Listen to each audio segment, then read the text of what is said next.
அகிலமெங்கும் உள்ள தமிழ் நேயர்கள் அனைவருக்கும் பரம்பரை ஜோதிடர் உங்கள் மனோ பாலாஜியின் அன்பான வணக்கம்.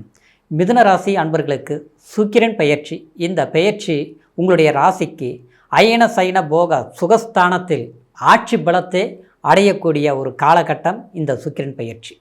இந்த பெயர்ச்சினால் மிதுன ராசி அன்பர்களுக்கு எப்பேற்பட்ட வாழ்க்கையில் தொழில், குடும்பம், பொருளாதாரம் சார்ந்த விஷயங்கள் உங்களுக்கு ஒரு அற்புதமான ஒரு மாற்றத்தை இந்த சுக்கிர பகவான் ஏற்படுத்தி கொடுக்க போகிறார் அப்படிங்கிறத பற்றி தாங்க இந்த பதிவில் இப்போ நம்ம தெளிவாக சிறப்பாக பார்க்க போகிறோமுங்க. ஃபஸ்ட் டைம் பார்க்குறவங்களா இருந்தீங்கன்னா சப்ஸ்கிரைப் பண்ணி பெல் பட்டன் அழுத்தி ஆல் ஆப்ஷன் கொடுங்க. மிதுனம் புதனுடைய ஆதிக்கத்தில் பிறந்தவங்க.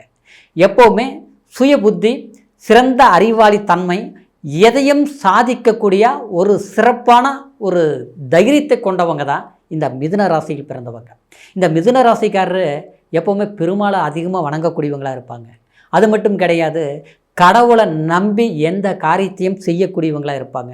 ஒரு முறைக்கு பல முறை யோசித்து சில முடிவுகளை எடுக்கிறதுல ரொம்ப வல்லமையாக இருப்பாங்க. அதே நேரத்தில் மனசில் எத்தனை ஒரு குழப்பங்கள் இருந்தாலும், எவ்வளோ ஒரு சந்தோஷமான விஷயங்கள் இருந்தாலும் மற்றவங்க கிட்ட காட்டிக்க மாட்டீங்க. எதுவாக இருந்தாலும் நம்மளுடைய கஷ்டம் நம்மளோட போகட்டும், அடுத்தவங்களை கஷ்டப்படுத்தி நாம் நல்லா இருக்கணும், அடுத்தவங்க எப்படி போனால் என்ன, நாம் நல்லா இருந்தால் போதும் அப்படின்னு நினைக்க தெரியாதவங்க, அதாவது மற்றவங்களை கஷ்டப்படுத்தாதவங்க யாருன்னு கேட்டோம்னா இந்த மிதுன ராசிக்காரர் தாங்க. ஆனால் கஷ்டப்பட்டுட்டு இருக்கிறது யாருன்னு கேட்டாலும் கண்டிப்பாக அதுவும் மிதுன ராசிக்காரர் தாங்க. சமீப காலத்தில் இடமாற்றம், தாவு மாற்றம், மனக்குழப்பம், ஆக மொத்தத்தில் என்ன செய்யலாம் என்ன பண்ணலாம் ஒன்றுமே புரியலைங்க அப்படின்னு தவிச்சிட்டு இருக்கிறது யாருன்னு கேட்டோம்னா இந்த சமீப காலத்தில் இந்த மிதுன ராசிக்காரர் தான். எல்லாம் கோயிலுக்கு போனால் சாமி கும்பிட்டேன், எல்லாருக்கும் நல்லது செஞ்சேன், ஆனால் நாம் நல்லா இல்லை. இன்றைக்கி கடவுள் இருக்குதா இல்லையா, எந்த கடவுளை கும்பிடுறது, யாருக்கிட்ட நம்ம கஷ்டத்தை சொல்கிறது, அதை நம்ம தான் சொல்லிவிட்டுமே, யாருக்கிட்ட சொல்ல விருப்பம் இல்லைன்ட்டு இப்படி மனசுலையே போட்டு வேதனையோடு வருத்தப்பட்டு இருக்கக்கூடியது இந்த மிதுன ராசிக்காரருக்கு அற்புதமான ஒரு காலமாக இந்த சுக்கிரன் பயிற்சி. ஆமாங்க, அயன சயன போக சுகஸ்தானம் அப்படிங்கிறது சுக்கிரனை பொறுத்த வரைக்கும் ஒரு சுகத்தை கொடுக்கக்கூடியவர்.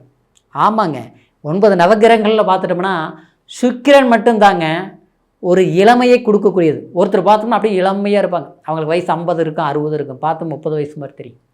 சிலர் பார்த்தோம்னா ரொம்ப ஏழ்மையாக இருப்பாங்க, ஆனால் அவங்க வெளியில் போனாங்கன்னா பெரிய ஒரு தோற்றமாக தெரியும், ரொம்ப ரொம்ப வசதி படைத்தவங்க மாதிரி சந்தோஷமாக இருக்கிற மாதிரி தெரியும். அதுக்கெல்லாம் அவங்களுடைய ஜாதக சுக்கிரன் நல்லா இருக்குதுன்னு அர்த்தம். அப்புறம் பார்த்தோம்னா கஷ்டப்பட்டுட்டே இருப்பாங்க, திடீர்னு பார்த்தோம்னா பெரிய அளவில் அவங்க வசதி வாய்ப்பு, கார் என்ன, வீடு என்ன, அருமையான வாழ்க்கை வரலாறு என்னங்கிற மாதிரி ஒரு அற்புதமான ஒரு முன்னேற்றம் தெரியும். அவங்க எப்படி இப்படி ஆனாங்கன்னே புரியல அப்படிங்கிற மாதிரி நான் எல்லோரும் பேசிக்குவாங்க. அது காரணம் அந்த சுக்கிரன் தாங்க திடீர் அதிர்ஷ்டத்தை கொடுக்கக்கூடியவர். கண்டிப்பாக காலபுருஷ தத்துவத்தில் பார்த்தோம்னா மீனத்தில் 12ஆவது வரக்கூடிய ராசியில் மீனத்தில் தான் சுக்கிரன் உச்சமடைஞ்சிருப்பார். அப்போது எல்லாருக்குமே கஷ்டங்கள் வரும். ஒரு மனிதனாக பிறக்கிறவங்களுக்கு எல்லாமே வரும், ஆனால் வந்தாலும் எல்லாருக்குமே அந்த இளமைங்கிறது முழுமையாக வந்தே தீரும். எப்பேற்பட்டவங்களுக்கு சந்தோஷங்களை அனுபவிக்கணும்னு தோணும் ஆச்சுங்களா, அந்த சந்தோஷங்களை அனுபவிக்க தோன்றது இந்த காரணமாதிபதியே இந்த சுக்கிர பகவான் தான். அப்போது இந்த சுகஸ்தானத்தில் சுக்கிரன் சஞ்சாரம் பண்ணும்போது அளவில்லாத சந்தோஷங்கள் நமக்கு அடையக்கூடிய ஒரு வாய்ப்பு கண்டிப்பாக வரும். ஏற்கனவே நம்ம சொன்னோம், மிதுன ராசிக்காரர் ரொம்ப நல்லவங்க, ரொம்ப ஒழுக்கமானவங்க, நமக்கு வந்து வாய்க்கிறது பூராமே நம்மளை கஷ்டப்படுத்துகிறதாவே வாய்ச்சிட்டு இருக்குது. நண்பர்கள் மட்டும் கிடையாது, சிலர்லாம் கல்யாணம் பண்ணி ஏன் கல்யாணம் பண்ணணுன்ட்டு வெறுத்து போய் வந்துருப்பாங்க. டைவர்ஸு ஆகிப்போச்சு, அடுத்த வாழ்க்கை பண்ணலாமான்னு தேடிட்டு இருப்பாங்க. இன்னொன்று பார்த்தோம்னா கல்யாணம் பண்ணி அது இழுத்துட்டே போயிட்டு இருக்குது, பிரியவும் முடியல, சேரவும் முடியல, சேர்ந்து வாழவும் முடியல. என்னவோ ஒரு நரகத்தில் வாழக்கூடிய ஒரு சந்தர்ப்பம் மாதிரி நம்மளுடைய காலத்தை கடந்து வந்துட்டுருக்குறோம். குழந்தைங்களாகி போச்சு, ஆனால் நாம் உழைச்சாத்தான் இன்னைக்கு அஞ்சுங்கிற மாதிரி இருக்குது. குடும்பத்தில் இருக்கிறவங்க புரிஞ்சிக்க மாட்டாங்க இந்த மிதுன ராசிக்காரர். தான் எப்படி இருந்தாலும் ஒரு மெஷின் மாதிரி வேலை செஞ்சுட்டு இருப்பாங்க.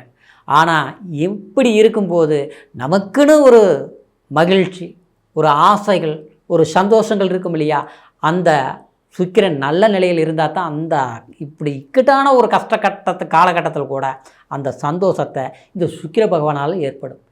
பிடிச்சவங்க இருப்பாங்க, அதாவது அவங்களோட அன்பாக பேச முடியாது, பழக முடியாது, சம்மந்தம் இல்லாமல் நம்மளை விட்டுட்டு போயிடுவாங்க. இதெல்லாமே நடக்கும். ஆனால் அந்த நிலையை மாற்றக்கூடிய ஒரு வாய்ப்புகள் வருமா அப்படின்னா, இந்த மாதிரி ஒரு பெயர்ச்சிகள் வரும்போது நமக்கு சந்தோஷமான ஒரு வாய்ப்புகள் நிச்சயமாக உண்டாக்கும். அப்போது 12ஆம் இடத்தில் இருக்கக்கூடிய சுக்கிரன் 6ஆம் இடத்தை 7ஆம் பார்வையா பார்க்கும்போது, சரிங்களா, 6ஆம் இடங்கிறது நோய், வம்பு, வழக்கு, தேவையில்லாத சட்ட சிக்கல்கள் ஆச்சுங்களா. ஒரு கணக்கு போட்டுட்ருப்போம், இதை செய்யலாம், செய்ய முடியல, இது நடந்துரும் நினச்சிட்ருப்போம், பார்த்தோம்னா நடத்தி காட்ட முடிய மாட்டேங்குது, காலதாமதங்கள் ஆகிட்டே இருக்குது. இந்த சூழ்நிலைகள் இந்த சுக்கிர பகவான் ஆட்சி பலத்தில் இருக்கும்போது நமக்கு யோகத்தையும் சரியான இது ஒரு சந்தர்ப்பத்தையும் உருவாக்கும். ஏன்னா இது இன்னொரு பேரும் சொல்லலாம், விபரீத ராஜயோகம். ஏன்னா கெட்டவன், அதாவது மறைந்தவன் மறைந்த இடத்தில் வரும்போது நிறைந்த ஒரு தனத்தை கண்டிப்பாக ஏற்படுத்தி கொடுக்கக்கூடிய ஒரு காலகட்டம். இன்னும் சொல்ல போனோம்னா, மிதுன ராசிக்காரரு ஒரு 10-11 மாதமாக பார்த்துட்டோம்னா எல்லா விஷயங்களும், அதாவது நீங்கள் எது ஆசைப்பட்டு ஒன்று பண்ணாலும் அது ஒரு பிரச்சனையாகவே போயிட்டுருக்கு. விடிய விடிய யோசிப்பீங்க, இது இப்படி பண்ணலாம், அதை அப்படி செய்யலாம், இந்த மாதிரி செய்யலாம். ஆனால் வெடிஞ்ச பிறகு பார்த்தோம்னா கண்டிப்பாக நேற்று விட இன்றைக்கி மோசமாக இருக்குது. 10 ரூபா பணம் வச்சுருந்தோம், இன்றைக்கி எல்லாமே செலவாகி போச்சு. யாருக்கிட்ட கடன் வாங்கலாம், எப்படி சமாளிக்கலாம், எப்படி இந்த பிரச்சனையை தீர்க்கலாம், இப்படி தான் சிந்தனைகள் ஓடிட்டுருக்கும். இன்னும் சொல்ல போனோம்னா மிதுன ராசிக்காரருக்கு, அதாவது பார்க்குறவங்களுக்கு முன்னால் அவங்களுக்கு என்னப்பா குறை, நல்லா இருக்கிறாங்க, இவங்க மாதிரி நாம் இல்லையே அப்படின்னு நினைக்கிற அளவுக்கு மிதுன ராசிக்காரர் ஒரு பாவனை இருக்கும். ஆனால் மனசளவில் பார்த்தோம்னா வேதனைகளை சுமந்து அப்படியே ஒரு ஏதோ ஒன்று சொன்ன மாதிரி ஒரு காலத்தை இன்றைக்கி சரியாயிரும், நாளைக்கு சரியாயிரும் அப்படின்னு ஒரு துன்பங்களோடு பயணிக்கக்கூடிய மிதுன ராசிக்காரருக்கு இந்த பயிற்சி உண்மையிலேயே உங்களுக்கு தேவையான ஒரு வாய்ப்புகளை ஏற்படுத்தி கொடுக்கும். திருமணம் ஆகாமல் இருக்கிறவங்களுக்கு திருமண பந்தத்தையும், திருமணம் ஆனவங்களுக்கு மகிழ்ச்சியான குடும்ப வாழ்க்கையும், அதே மாதிரி சிலருக்கு கல்யாணம் ஆகி புத்திர பாக்கியம் இல்லாமல் இருக்கிறவங்களுக்கு புத்திர சௌபாகியங்களையும் கண்டிப்பாக உருவாக்கக்கூடிய, அதாவது உருவாகக்கூடிய ஒரு காலம் இந்த சுக்கிரன் பயிற்சி உங்களுக்கு உண்டாக்கும். அதே சமயத்தில் அவங்கள நம்பி முயற்சிகள் எடுத்து இவங்களால் நமக்கு நல்லது நடக்கும் அப்படின்னு எல்லாரையும் நம்புகிற விஷயத்தில் கொஞ்சம் கவனமாக இருந்துக்கணும், சரிங்களா. அதாவது நம்மளால் முடிஞ்ச சில விஷயங்களை நாம் எதையுமே செய்யலாம் அப்படின்ட்டு துணிவோடு யோசித்து முடிவெடுத்திங்கன்னா அது சக்ஸஸ் பண்ணிடுவீங்க. அதே மாதிரி ஒரு வேலை சார்ந்த விஷயங்கள், ஒரு வெளிநாடு பிரயாணங்கள் போகணும்னு நினச்சிங்கன்னா கண்டிப்பாக நீங்கள் இந்த நேரத்தில், ஏற்கனவே போகணும்னு நினச்சோம் போக முடியல, ஒன்று செய்யணும்னு நினச்சோம் செய்ய முடியல அப்படின்னு சிலர்லாம் போயிட்டு கூட நிரந்தரமாக இருக்க முடியாமல், அதாவது போய் வேஸ்ட்டு, நமக்கு இதனால் பணம் செலவாச்சு, அங்கே போய் நமக்கு வேலை இல்லாமல் ஆயிடுச்சு அப்படிங்கிற ஒரு மனக்குழப்பங்கள் இருக்கக்கூடியவங்களுக்கு அதெல்லாம் சரிப்படக்கூடிய ஒரு வாய்ப்புகள் இந்த பயிற்சியிலிருந்து உங்களுக்கு உண்டாக்கும். அதே மாதிரி பண ரீதியிலையும் நம்மளுடைய பணம் சிலர்கிட்ட சிக்கியிருக்கும், அது வராமல் கை மாறிட்டு இருக்கும். ஆனால் இன்றைக்கி நாளைக்குன்னே சொல்லியிருப்பான், நாம் ஒரு பக்கம் வாங்கியிருப்போம், அதை கட்ட முடியாமல் ரொம்ப டார்ச்சராக இருக்கும். இதையை சரிப்படுத்துறதுக்கு ஏதாவது ஒரு லோன் எதிர்பார்ப்போம், ஏதாவது ஒரு வாய்ப்புகள் வருமானு எதிர்பார்ப்போம், ஆனால் அது நடக்கிறதில்ல. ஆனால் கண்டிப்பாக இந்த நேரத்தில் உங்களுக்கு வரவேண்டிய பணம் கண்டிப்பாக சேரக்கூடிய ஒரு வாய்ப்புகள் உண்டாக்கும். அதே மாதிரி நமக்கு இக்கட்டான ஒரு நெருக்கடிகள் இருக்கக்கூடிய பண பிரச்சனைகளை தீர்க்கக்கூடிய ஒரு சந்தர்ப்பம் உண்டாக்கும். அதே நேரம் ஒரு திடீர் அதிர்ஷ்டம், திடீர் வண்டி வாகன யோகம், அதே மாதிரி ஒரு வீடு மண்மனை சுப செலவுகள், சுப விரய செலவுகள் அப்படின்னா இடம் வாங்கிறது, வீடு வாங்கிறது, இந்த மாதிரி அசையாத சொத்துக்கள் உருவாக்குறது, ஒரு நகநட்டு வாங்கிறது, இந்த மாதிரி ஒரு வாய்ப்புகள் உருவாக்கக்கூடிய ஒரு காலத்தை இந்த சுக்கிரன் பயிற்சி ஏற்படுத்துங்க. ஆனால் நாம் இருக்கக்கூடிய நேரத்தில் இந்த சூழ்நிலையில் எப்படிங்க நம்ம பணம் வரக்கூடிய வாய்ப்பும் இல்லை, எல்லாமே முடக்கடியாக இருக்குது, இதிலிருந்து மீண்டு வரத்துக்கு முடியல, பெரிய அளவில் நம்ம இருந்தோம், ஆனால் இன்றைக்கி பார்த்தோம்னா எல்லாமே கைவிட்டு போன மாதிரி இருக்குது அப்படிங்கிற ஒரு கவலைகள் மறந்து புதிய முயற்சிகள் எடுங்க. நிச்சயமாக உங்களுக்கு சாதகமான வாய்ப்புகள் உங்களுக்கு உருவாகும். அதே மாதிரி படிச்சுட்டு இருக்கக்கூடியவங்களுக்கு நல்ல கல்வியில் ஒரு புதிய ஒரு மாற்றத்தை அப்படின்னா ஒரு நல்ல மதிப்பெண்கள் எடுக்கக்கூடிய ஒரு சந்தர்ப்பங்கள் கண்டிப்பாக உருவாகும். படிப்பில் கவனம் செலுத்துங்க. நிச்சயமாக நீங்கள் நீங்கள் என்ன படிக்கணும்னு நினைக்கிறீங்களோ அந்த மாதிரி ஒரு காலேஜு, அதே மாதிரி அந்த மாதிரி ஒரு படிப்புக்கு தகுந்த வாய்ப்புகள் அதெல்லாமே உங்களுக்கு சாதகமாக அமையும். சரிங்களா?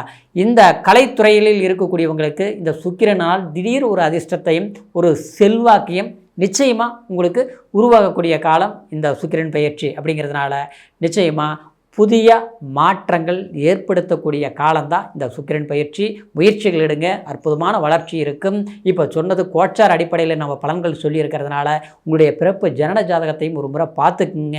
ஏன்னா ஜனன ஜாதகத்தில் தான் தசா புத்தி ஆந்தரம் சூட்சுமம் அப்படிங்கன்னு பல விஷயங்கள், நுணுக்கமான விஷயங்கள் நம்மளுடைய பிறப்பு ஜனன ஜாதகத்தில் தான் நம்ம தெரிஞ்சுக்க முடியும். அப்படிங்கிற காரணத்தினால உங்களுடைய ஜாதகம் இதுவரைக்கும் பார்க்காமல் இருந்தால் நம்மக்கிட்ட பார்க்கணும்னு விரும்புனீங்கன்னா கீழே இருக்கிற நம்பருக்கு ஃபோன் பண்ணி உங்களுடைய date of birth, time, place மூணையும் தெரியப்படுத்தி உங்களுடைய ஜாதக பலன்களையும் பார்த்து தெரிஞ்சுக்கலாம். உங்களுடைய ஜாதகத்தில் எந்த மாதிரி நிறம், எந்த மாதிரி யோகம், எந்த மாதிரி திசை, எந்த மாதிரி தொழில், அது மட்டும் கிடையாது, என்ன மாதிரி யோகங்கள் நமக்கு இருக்குது, அது எப்போ நமக்கு சாதகமாக பயன்படும் அப்படிங்கிற அனைத்து சந்தேகங்களையும் அனைத்து ஒரு நல்ல விஷயங்களையும் கண்டிப்பாக தெரிஞ்சுக்கலாம்.